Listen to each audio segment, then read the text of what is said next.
Anong klaseng damit mo? Wow. Ramdam mo na yung Christmas.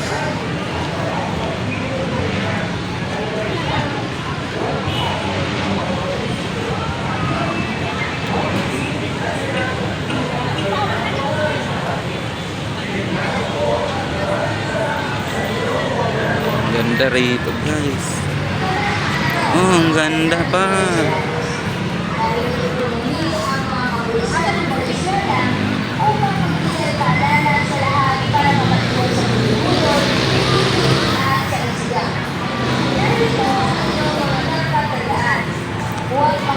Teka dito.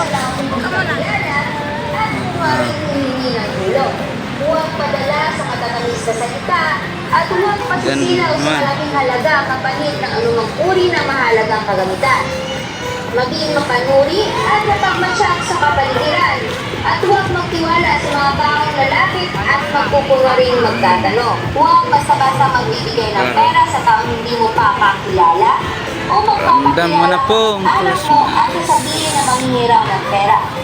Bigyan ng pansin ang mga taong dumadaan sa paligid ninyo. Hanggang maaari, huwag gumamit ng cellphone at magkabit ng mamahaling alahas lalo kung pupunta sa matao at maliliit na lugar. Siguraduhin ang lahat ng inyong gamit tulad ng tablet, wallet at cellphone ay nasa loob ng inyong bag. Kapag napansin kayo ganitong modus operandi, huwag ipakulang bahala. Tandaan ang kanyang description upang agad na maipagbigay sa kinauukulan. Ugaliin nilagay sa iyong cellphone ang dala ng isa ng mga eskwela. Maraming salamat po. Muli, iba yung pag-iingat po ang paalala ng inyong pag-research ng Luzon ng